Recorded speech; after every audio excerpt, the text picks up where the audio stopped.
Bonjour très chers amis passionnés de ma chaîne YouTube, chers utilisateurs des différents produits CSCH. Aujourd'hui, je retrouve encore dans une autre partie du module CSCH comptabilité dans le cadre de l'apprentissage et du perfectionnement dans les différents modules dont je me suis donné objectif pour vous aider dans la prise en main et la montée en compétence des différents modules de CSCH avec quelques fonctionnalités. Bien. Alors, je commencerai à vous remercier, comme d'ailleurs j'ai l'habitude de le faire, vous remercier sincèrement du retour que vous me faites via vos messages, les retours de remerciements, les remerciements par rapport à des différentes publications que je fais par rapport à ces vidéos, à ces tutoriels. Donc, je suis réconforté. Je suis réconforté pas parce que vous faites la lecture quotidienne, l'apprentissage. Il y a des témoignages, il y a beaucoup de personnes d'ailleurs qui m'appellent et qui me disent « Monsieur Keita, sincèrement, je suis content de vous. Je suis content de vous parce que vos cours m'ont permis d'aller donner les cours dans les universités. Et ça, dans les pays de la sous-région. Je sais que je ne suis pas en train de faire des choses parfaites, mais en fait, c'est une façon pour certains de les aider juste à s'initier. Aujourd'hui, il y a des centaines de logiciels. Hein. Vous prenez EBP, Ciel, vous avez Atlas, vous avez Saga, Tompro, ainsi de suite. Hein. Peu importe le logiciel dans lequel nous travaillons aussi dans l'environnement, surtout les comptables, parce que notre cabinet ne forme que les gens qui sont dans le métier de gestion. Quand je dis gestion, c'est-à-dire que vous avez des comptables, des financiers, des gestionnaires de ressources humaines, des gestionnaires de stock, ainsi de suite.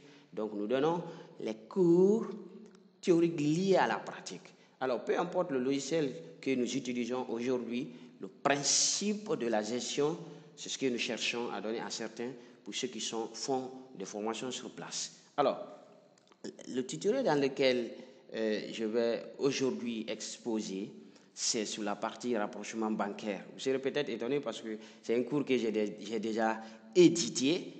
Première partie, j'ai dit rapprochement bancaire manuel, première partie, parce qu'il y a automatique.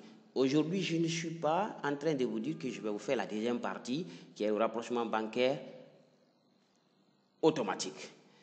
Donc, ce n'est même pas, ne vous attendez pas peut-être même au rapprochement bancaire automatique, mais je vous donnerai une idée, parce qu'il me faut, d'abord, pas parce qu'il n'y a pas de connexion Internet, mais il me faut un fichier qui sera généré directement, bon, pour ceux qui connaissent déjà le principe de rapprochement bancaire automatique. Donc, je ne pourrai pas vous le faire, mais quand même, je vous donnerai juste l'astuce ou bien l'idée qui va vous permettre peut-être de faire des recherches. Mais toujours restons dans le cadre de ce rapprochement bancaire manuel. Je vais vous le faire ici dans cette nouvelle version. Et d'ailleurs, même la partie budgétaire, j'essayais de faire un peu plus avancé par rapport à ce que j'ai fait dans la version 16.5. Bien. Donc, très rapidement, vous savez que je ne vous apprends rien maintenant, c'est un cours que vous avez regardé, qui est vu plusieurs fois d'ailleurs, et c'est là-bas où j'étais vraiment réconforté parce que pour la première fois en 2014, j'ai lancé ou bien j'ai publié cette vidéo. Donc, j'ai reçu sincèrement des messages de remerciement parce que c'était quelque chose que d'autres, peut-être, ça paraissait miraculeux pour certains. Pourtant, le rapprochement bancaire manuel que d'autres créent une base de données en Excel, peut-être que j'aurai le temps de vous montrer ce fichier Excel, qui permet aussi de rapprocher. Et là, avec le logiciel, c'est automatique.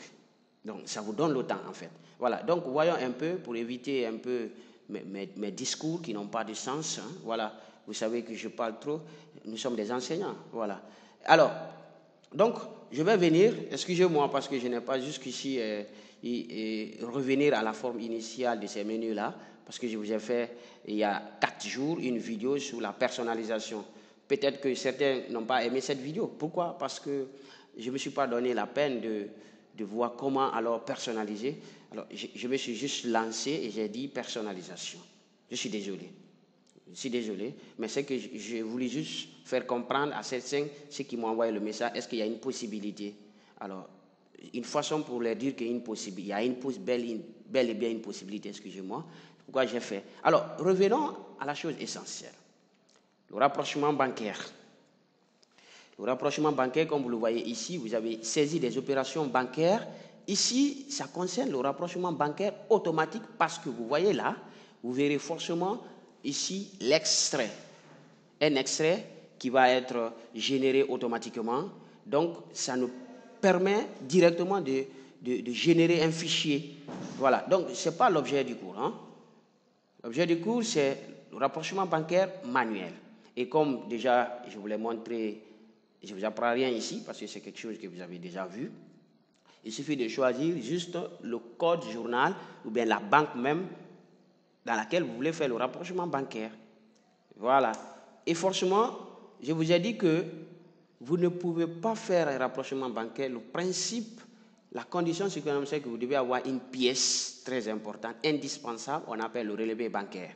L'extrait que la banque vous envoie, que ce soit Orabank, Société Générale de Banque, Banque Populaire Marocaine, ou bien la BCD, ou bien, peu importe la banque. Le principe, c'est le même. Bien, donc à partir d'ici, vous avez déjà, et donc d'ailleurs je vais profiter rapidement vous montrer ce relevé bancaire. Hein. Donc, et c'est une occasion pour vous dire l'importance de la personnalisation. Donc, au lieu, par exemple, le relevé qu'on vous a envoyé peut-être par mail, ou bien vous êtes sur le site de la banque, ou bien vous l'avez en fichier PDF, c'est un menu que vous créez, mes documents de banque. Et donc, vous attachez. Donc, vous avez le rapprochement bancaire qui nous a été envoyé par EcoBank. Donc, c'est des choses que M. Keita, votre formateur, fait lui-même, juste pour avoir une logique. Ce n'est pas comme ça, parce que vous voyez déjà le logo du cabinet de formation et de métier. Donc, alors, dans notre processus ou cursus du cours au sein de notre cabinet, c'est comme ça exactement nous faisons, nous donnons la logique juste avec des pièces. Et même ce qui concerne la fiscalité. Bon, la fiscalité, je ne vais pas en parler. Si j'en parle, c'est juste peut-être pour ceux qui sont en République de Guinée qu'on a écrit, mais pas pour ceux qui sont en Côte d'Ivoire, au Mali, au Gabon, parce que la fiscalité diffère d'un pays à un autre, je l'ai toujours dit. Donc, je reste dans le cadre de principes fondamentaux. Donc, on va se servir de cet exercice, hein, parce que c'est ce que j'avais fait aussi dans l'autre cas. Le directeur administratif et financier a fait une demande d'obtention de relevé bancaire. Ça peut être vous, ça peut ne pas être le DAF, ça peut être vous, un assistant comptable ou comptable. Donc, et le mois de décembre 2017, le gestionnaire de votre compte à l'Ecobank vous joint cet extrait. Donc, voilà cet extrait qui est là. Donc, j'ai pris le temps de le faire juste de réduire des exercices parce que vous pouvez avoir des relevés bancaires de 2 à 4, 5 pages. Vous devez les imputer. Il y a d'autres qui font la comptabilité. En principe, vous devez partir sur la base de la comptabilisation des relevés bancaires. Mais si vous savez que votre société fait beaucoup d'activités, c'est ce que je dis souvent à mes étudiants, voilà, ceux qui n'ont pas encore pris le goût de la vie en entreprise, donc chaque fois il y a un décaissement, une émission de chèque, on crédite la banque. Lorsqu'il y a un encaissement, on fait un avis de crédit où on informe, ou bien justement on fait un paiement ou un virement, on débite. C'est vrai, c'est comme ça marche. Parce que à un moment donné, il faut voir, est-ce que ce que vous avez comptabilisé, je vais dire, la banque a comptabilisé. Est-ce que ce que la banque a comptabilisé, c'est jeu? Parce que c'est ça, l'objectif du rapprochement bancaire. Voir la concordance des soldes. Est-ce que votre solde que vous avez tenu dans votre entreprise est le même que le solde que la banque aussi vous a présenté? Et ici, carrément, nous voyons un solde de 18 634 000 francs guinéens. Donc, la question qui se pose maintenant, ici, je vous demande en votre qualité d'assistant comptable ou chef comptable, ou bien un comptable confirmé, on vous demande de procéder au rapprochement bancaire manuel via le logiciel et puis d'établir le document, on appelle état de rapprochement bancaire. Vous n'allez pas présenter un état de rapprochement bancaire pour présenter au fisc ou bien envoyer au ministre, mais ça vous permet justement de voir une visibilité sur ce que vous avez enregistré vis-à-vis aussi de votre partenaire, qui est aussi la banque. Voilà, donc, et déjà, avant de commencer d'ailleurs, voici le principe ou le schéma à suivre. À travers votre logiciel, vous devez pointer toutes les opérations semblables. Et dans les universités, c'est ce que la majeure partie des professeurs font, le pointage. Après, la régularisation des écritures non pointées. Voilà, parce qu'il y a les écritures qui ont été retrouvées sur le relevé et qui ne sont pas trouvées sur votre extrait de banque. Après, vous procédez au rapprochement bancaire, puis vous éditez votre état. Bien, donc nous allons nous servir de ce relevé de ce mois de décembre. Vous pouvez le faire mois par mois, mois par mois. D'accord. Donc, revenons dans la base comptable de notre société informatique. Bien, donc vous voyez déjà, je vais commencer à pointer, c'est ce que ça veut dire. Donc là, je vois une écriture comptable passer dans EcoBank. Donc c'est un chèque, numéro tel, ministère des Finances. Vous voyez, au débit. Au débit, c'est vous qui avez comptable. Ici, c'est le résultat comptable. Vous voyez, 6 490 000, c'est un montant que vous avez comptabilisé à la date du 18-12e mois. Donc, on va voir, est-ce que ce montant se trouve dans le relevé? C'est ça, en fait, le pointage. Alors là, je vais revenir là pour voir. Exactement, nous avons 6 490 000. Le libellé diffère. On avait parlé de ces libellés. Ce sont les notifications c'est-à-dire que, alors, qui donnent la cause de votre opération. Voilà. Si la banque a mis remise de chèque, c'est vous qui avez fait une remise à la date du 18-12e mois, vous avez mis chèque numéro. Vous avez reçu chèque numéro. Peu importe, mais le montant déjà est là et le client aussi est là. C'est ce qui importe. Voilà. Donc, effectivement, nous avons le montant au crédit, vous voyez, la banque accréditée. Quand vous demandez à beaucoup de formateurs ou à beaucoup de personnes pourquoi la banque crédite lorsque nous nous débitons et pourquoi nous nous débitons et si la banque crédite. Et voilà, parce que tout simplement, toutes les banques nous considèrent, quand je dis nous considèrent pas une personne physique ou morale, nous considèrent comme leurs clients. Dès l'instant que nous déposons l'argent à la banque, ils considèrent cette opération comme une perte chez nous. Et pendant que nous, on est en train d'imaginer, pas même imaginer, pendant que nous augmentons notre avoir en banque. Je ne vais pas entrer dans ces discours-là, parce que ça prend du temps. Bien, on continue avec la pratique. Ici, je vais commencer à pointer. Alors, j'ai le numéro, le chèque. Donc, je mets le chèque numéro 14, 789. Très important d'ailleurs, donc il faut cocher. Voilà. Donc, regardez un peu. Parce que quand, justement, vous voulez le faire, il ne faut pas surtout paniquer. Quand vous venez, à partir du moment où vous faites, vous affichez cette partie, vous venez dans information bancaire pour voir qu'est-ce que la banque a donné. Ici, regardez ici. Vous avez 20 650 000, vous avez ici 2 600 et 2 16 000. Alors, qu'est-ce qui se passe? Voilà, donc vous comprenez? Vous venez d'abord pour voir les informations bancaires, c'est la situation de votre compte en banque. Vous voyez ici, les 20 650 000, ça, c'est ce que vous avez enregistré. Et regardez ici, à la banque, on dit que c'est 2 millions et vous avez un solde de 18 634 000. Bien, pour comprendre, on va continuer. Donc, j'ai pointé cette opération et donc, rapidement, je vais venir encore pour voir ici. Voilà, ça prend du temps. Je vois encore une autre écriture de la 1 416 000 relative à quoi? Excusez-moi, relative à une opération des frais de publicité. Donc, que nous avons crédité, que vous avez crédité en tant que comptable. Donc, vos frais de publicité, 1 416 000. On va voir, est-ce que ça se trouve exactement sur le relevé bancaire? Oui. Donc, ça concerne un virement à la date du 29-12e mois, un virement à l'ordre de l'Office guinéen de publicité. Donc, effectivement, ils n'ont pas tort. Donc, c'est l'occasion aussi de pointer cette opération. Opération de virement. Voilà, je vais pointer. Et donc, nous avons enregistré aussi à la date du 30 une entrée de 14 160 000 qui concerne ici l'encaissement du client Shogipa. Hein? D'accord. Donc, on va voir ici, est-ce que la banque avait tenu compte de cet encaissement? Effectivement, ça est là. Bien. Donc, vous allez procéder aussi au pointage de cette opération, de cet encaissement. Donc, chèque, donc je vais mettre chèque numéro 22, 879. Et voilà.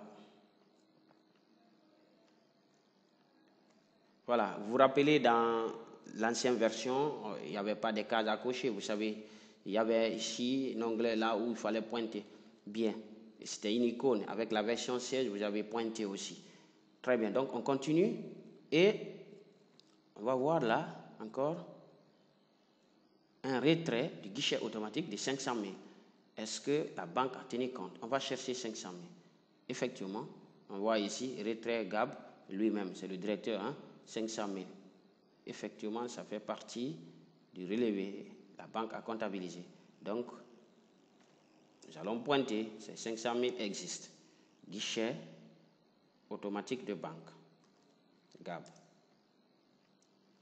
Voilà. Souvent, ce sont des retraits là qui font que les sommes ne concordent pas parce que le directeur peut aller, il fait un retrait via sa carte magnétique et le comptable n'est pas informé. Voilà. Donc, ici aussi, on fait la même chose. Bien. On vient au niveau là.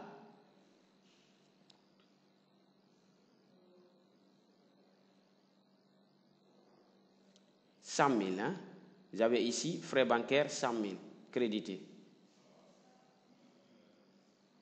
Voilà. Vous avez aussi les frais d'encaissement. Donc, effectivement, il y a les frais d'encaissement ici encore qui sont là, 100 000. Voilà. À ce niveau-là, j'aurais pu créer un scénario pour que les frais d'encaissement ne soient pas peut-être comptabilisés par le comptable. Maintenant, là, ici, frais d'encaissement, 100 000. Et bien encore ici, on va voir. Donc, ce sont les commissions, hein, ou bien les agios. Voilà. Et voilà.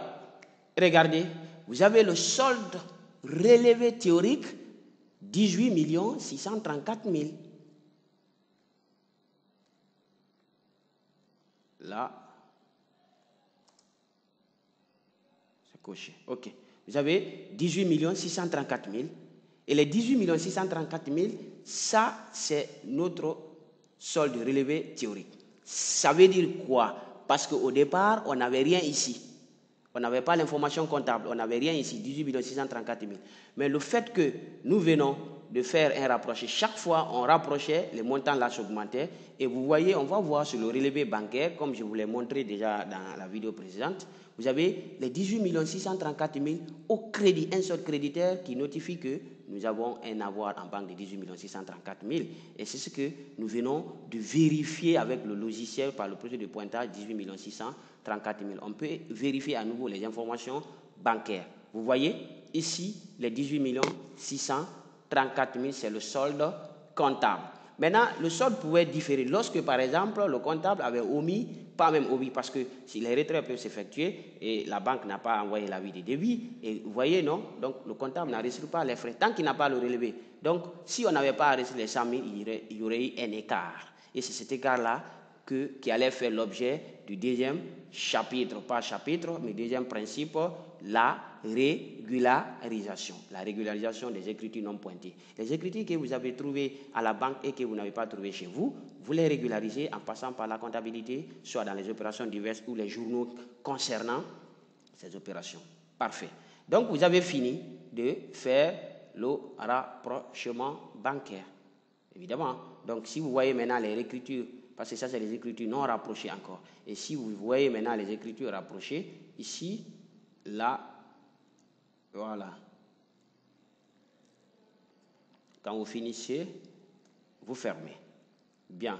On peut revenir là, toujours, rapprochement bancaire, vérifier notre compte. Les écritures non rapprochées, il n'y en a pas. Ça n'existe pas pour le moment.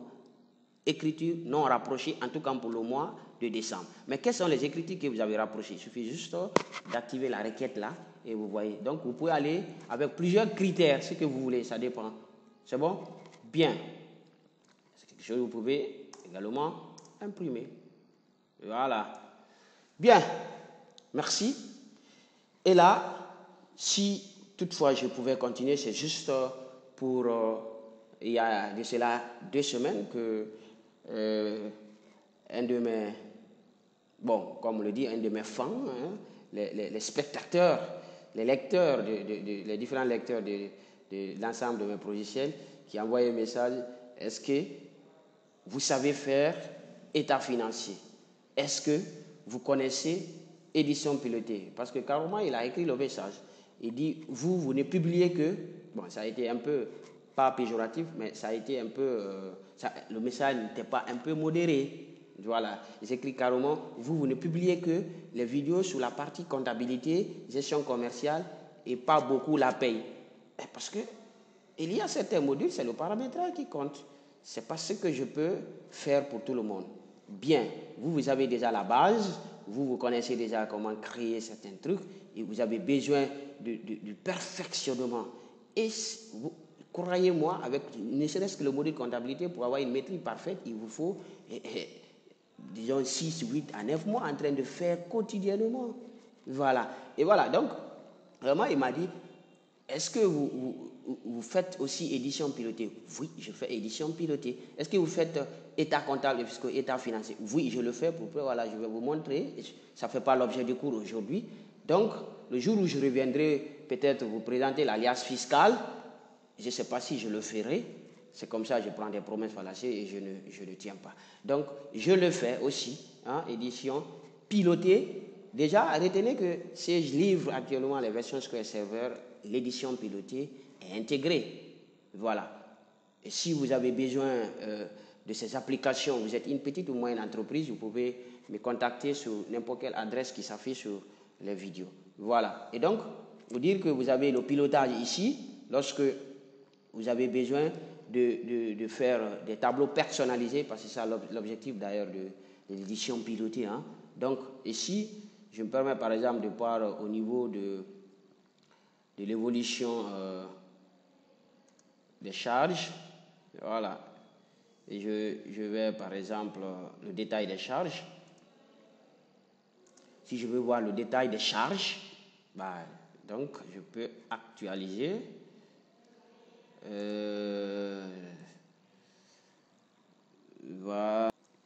Voilà, quand vous actualisez, vous avez déjà ici un tableau que vous pouvez personnaliser. C'est l'analyse financière, le paramètre des comptes des charges. Donc le détail, ça c'est le top. Vous pouvez voir la pondération pour chaque compte vous avez ici le pourcentage et vous avez le cumul. Et si vous voyez la répartition de ces charges-là, le détail, vous pouvez les voir ici. Quand vous prenez le compte 60, quel est le total? Ça c'est le détail des charges de type agrégat, le compte total. Par contre, en partant des comptes détaillés, on vient, ça c'est les postes. Vous voyez les autres charges extérieures, les impôts, les services extérieurs. Donc, et ce sont donc la progression mensuelle aussi que vous pouvez voir, progression mensuelle des comptes de charges ici. Pour, bon, excusez-moi, je n'ai pas actualisé parce que ici, tu vois 2006-2010, ce n'est pas 2006, c'est 2016, hein, parce que la base comptable est en 2016. Voilà, donc l'objectif n'est pas de vous faire édition pilotée, hein, mes amis, c'est juste pour répondre à la question de notre confrère du côté de Gabon, c'est pas parce que je ne publie pas ou je fais comptable, parce que dans la majeure partie des pays comme ici en République de Guinée, nous, vous avez le module comptabilité qui marche beaucoup, le module gestion commerciale, paye. Par contre, il y a des sociétés, des grandes sociétés qui ont besoin de piloter les données. Voilà. Alors, très chers utilisateurs des logiciels SAGE, compta, GESCOM, IMO, caisse décentralisée, moyens de paiement, trésorerie, gestion de production, vous avez besoin d'un perfectionnement. Alors, vous pouvez nous contacter via l'adresse qui s'affiche au bas de l'écran de la vidéo. Je vous retrouve prochainement pour peut-être vous parler sur le module paye, ou bien le module trésorerie, ou bien le module immobilisation. Je n'ai pas un emploi cadré. Allez, passez excellente journée. Bye. Vous êtes comptable, assistant comptable, chef d'entreprise, auditeur comptable, directeur administratif et financier, trésorier, gestionnaire de stock, assistant des ressources humaines, assistant logistique, formateur en SAGE, stagiaire, diplômé des sciences comptables et de gestion, le cabinet de formation et de métier en abrégé CFM-Guinée, leader national dans la formation des logiciels SAGE et des métiers de gestion, vous propose des formations de haut niveau sur l'ensemble des logiciels SAGE, à savoir SAGE comptabilité, SAGE gestion commerciale, SAGE immobilisation, SAGE paye, SAGE ressources humaines, SAGE trésorerie, SAGE caisse décentralisée, SAGE gestion des productions, Sage Multidévis et Sage État Financier. Vous êtes une petite, moyenne ou grande entreprise et vous désirez exploiter tout le potentiel de votre logiciel. Notre métier, c'est aussi vous accompagner dans votre montée en compétences et la prise en main des nouvelles fonctionnalités de votre outil de gestion. Au-delà de la formation des logiciels Sage, nous sommes un centre de validation des acquis et des compétences à travers nos programmes de formation adaptés à vos besoins. Pour d'amples informations sur l'ensemble de nos formations, retrouvez-nous tous les jours du lundi au dimanche à Kipé au centre émetteur dans la cour de la Bissigi. Regardez gratuitement nos vidéos sur YouTube et Facebook en tapant CFM-Guinée. Visitez-nous sur le www.cfmguinée.com. Vous pouvez également nous écrire à keitaalain3@cfmguinée.com. Téléphone 626 55 58 73 662 48 34 34 ou le 654 54 04 20. CFM Guinée, numéro 1 dans la formation des logiciels Sage et des métiers de gestion.